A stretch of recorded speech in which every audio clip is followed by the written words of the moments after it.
Polska grozi Rosji, że będzie strzelać do zagrożeń z powietrza. Europa nadal nie przyjęła nowego celu klimatycznego. Kryzys węglowy w Rosji pokazuje skuteczność sankcji, którą można powtórzyć przy ropie i gazie.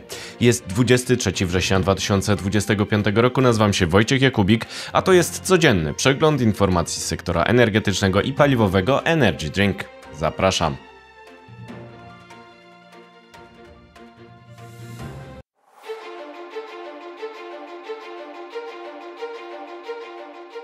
Partnerem kanału Energy Drink jest Orlen.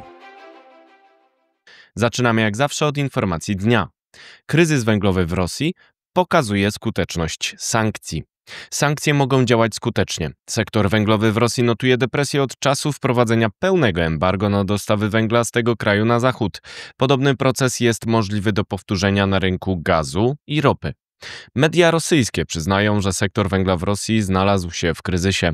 Przychody producentów są najniższe od 2020 roku i spadają systematycznie od 3 lat, to znaczy od wprowadzenia embargo na zachodzie. Warto przypomnieć, że Unia Europejska wprowadziła embargo na dostawy węgla z Rosji wchodzące w życie od grudnia 2022 roku, kiedy ruszyła inwazja rosyjska na Ukrainie. Były to najbardziej restrykcyjne sankcje w porównaniu z sektorami gazu i ropy, gdzie znalazło się wiele wyjątków. Eksport węgla energetycznego z Rosji do Europy spadł o 98% między 2021 a 2023 rokiem. Europejczycy przestawili się na import z Australii, USA, Kolumbii czy RPA. Rosjanie stracili zaś kluczowy rynek, a ich sektor węglowy zanotował kryzys. Dodatkowo USA wprowadziły sankcje wobec największego producenta węgla, czyli spółki SUEK, odstraszając potencjalnych uczestników transakcji z jej udziałem. To w połączeniu z embargo na zachodzie dało spadek eksportu i wydobycia. Wydobycie węgla w Rosji spada od 3 lat i ma sięgnąć 436 milionów ton w 2025 roku. Eksport spada od 2021 roku przez sankcje, rosnące koszty logistyczne i spadek popytu globalnego. Spadek eksportu w 2025 roku ma być kontynuowany i sięgnąć 2,6% rok do roku i spaść do 189 milionów ton. Według szacunków Filipa Rudnika z OSW, którego pozdrawiam z tego miejsca, Rosja dostarczała w 2021 roku 103 miliony ton do Unii Europejskiej, Korei i Japonii, a w 2023 roku było to już tylko 16 milionów ton. Tymczasem konieczność przekierowania eksportu z Europy do Azji rodzi dodatkowe koszty logistyczne. Według obliczeń Sergieja Gruszunina z agencji ratingowej RNA, cytowanego przez Komiersant, udział logistyki w cenie węgla na rynku azjatyckim sięga 80%, znacząco obniżając rentowność dostaw. Kupcy azjatyccy domagają się przecenu. Według Neft Research średnia cena węgla z Rosji w Azji sięgała $89 za tonę, a konkurencja z Indonezji oferowała go na przykład za $68. Oznacza to, że większość umów rosyjskich jest na granicy opłacalności. Udział nierentownych firm węglowych w Rosji może sięgnąć do końca roku 71%, w porównaniu do 48% w 2024 roku. Straty tych podmiotów przed opodatkowaniem w pierwszej połowie tego roku sięgają już 172 miliardów rubli, czyli więcej niż w całym 2024 roku.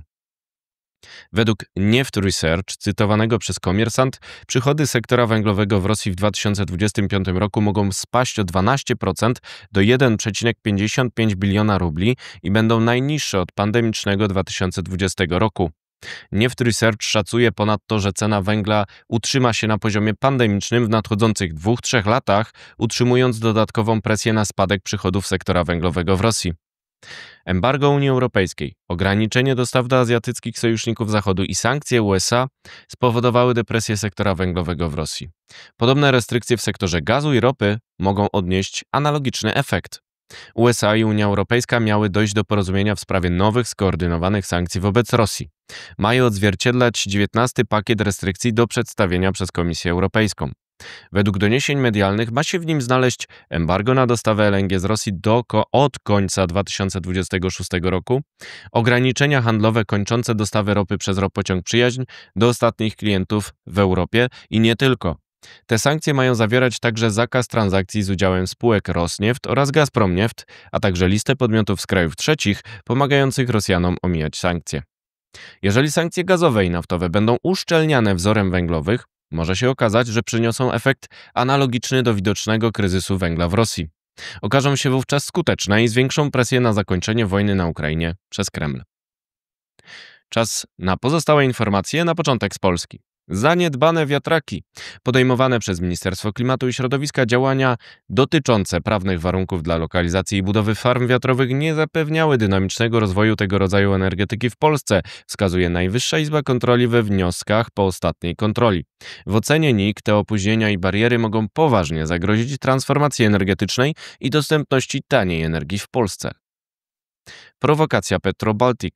Wtedy, kiedy mamy do czynienia z sytuacjami nie do końca jasnymi, np. ostatni przelot rosyjskich myśliwców nad platformą Petrobaltiku, ale bez naruszenia, bo to nie są nasze wody terytorialne, trzeba się 2 razy zastanowić, zanim podejmie się decyzję o działaniach, które mogą wywołać już bardzo ostrą fazę konfliktu, powiedział premier Donald Tusk na konferencji prasowej. Polska w ONZ. Jeśli kolejny pocisk lub samolot przekroczy nasze terytorium bez pozwolenia celowo lub przez przypadek i zostanie zestrzelony, a jego wrak spadnie na terytorium NATO, nie przyjeżdżajcie tu na skargę. Zostali państwo ostrzeżeni, powiedział minister spraw zagranicznych Radosław Sikorski w ONZ do delegacji rosyjskiej po incydentach z dronami i myśliwcami Rosji. Układ Polska-Ukraina-USA. LNG z USA dostarczone przez Polskę ogrzeje Ukrainę zimą. Naftogaz zgromadził już 95% gazu potrzebnego na sezon grzewczy. Spodziewa się ataków Rosji przed jego rozpoczęciem. Lwia część dostaw opłaconych z pożyczek Europejskiego Banku Odbudowy i Rozwoju pochodziła od polskiego Orlenu, który wysłał tam w tym sezonie 400 milionów metrów sześciennych. Teraz wieści z Europy. Mamy układ? Francuski minister spraw zagranicznych informuje, że jest porozumienie Unii i USA w sprawie nowych sankcji wobec Rosji. 19. pakiet unijny ma być jego odzwierciedleniem. Jest tam na przykład przyspieszenie odejścia od LNG rosyjskiego oraz sankcje wobec Gazprom Neft i Rosnieftu. Ponadto Europejczycy szykują restrykcje handlowe na dostawy ropociągiem Przyjaźń do Słowacji i Węgier. Gazowanie Europy. Austriacki OMV ocenia, że gaz będzie odgrywał kluczową rolę w sektorze energetycznym do 2050 roku ze względu na spowolnienie transformacji energetycznej z użyciem energii słonecznej oraz wiatrowej. Apeluje o zrównoważone inwestycje w transformację, ale i wydobycie węglowodorów w Europie.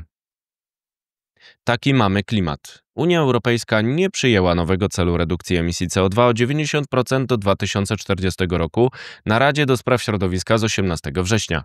Mimo to Komisja Europejska zapowiadała dalszy kurs na transformację energetyczną podczas Global Renewables Summit w Nowym Jorku. Mur dronowy. Ochrona europejskiego nieba, istotna także dla energetyki, ma zostać wzmocniona za pomocą tzw. muru dronowego. Jednakże spotkanie w jego sprawie zaplanowane na 26 września odbędzie się z udziałem państw wschodniej flanki NATO, ale bez Słowacji i Węgier, które wciąż utrzymują bliskie relacje z Rosją. Jeszcze wieści ze świata. Putin na musiku. Sankcje USA sprawiły, że prezydent Władimir Putin musiał po raz kolejny przedłużyć dekret o możliwości płacenia za gaz rosyjski inaczej niż przez konta Gazprombanku objętego restrykcjami. Szantaż z użyciem płatności w rublach został wykorzystany w apogeum kryzysu energetycznego jako pretekst do zatrzymania dostaw. Fałszowanie kryzysu paliwowego. Rosjanie mogą być zmuszeni do wprowadzenia restrykcji wolumenu i ceny obrotu dieslem na giełdzie Spimex. Podobne ograniczenia objęły już benzynę i fałszują cenę hurtową w obliczu kryzysu paliwowego wywołanego atakami dronów Ukrainy. Odwrót Chin od Rosji. Dostawy węgla z Rosji do Chin spadły o 15,2% rok do roku, sięgając 7,94 miliona ton. Spadek jest widoczny przez cały 2025 rok, nie licząc podwyżki zanotowanej w lipcu. Chińczycy zwiększają dostawy z innego kierunku przy stabilnym poziomie ogólnego importu. Trump chce pieniędzy na kopaliny. Donald Trump naciska na Bank Światowy, aby ten wrócił do finansowania projektów związanych z paliwami kopalnymi. Amerykanie mówią o wciskaniu gazu wszędzie, mówi źródło Financial Times w zarządzie Banku Światowego. Ta instytucja zatrzymała finansowanie gazu i ropy w 2019 roku. To wszystko w materiałach przygotowanych dzisiaj, następna oczywiście już jutro, więc zapraszam Państwa serdecznie. Do zobaczenia, do usłyszenia.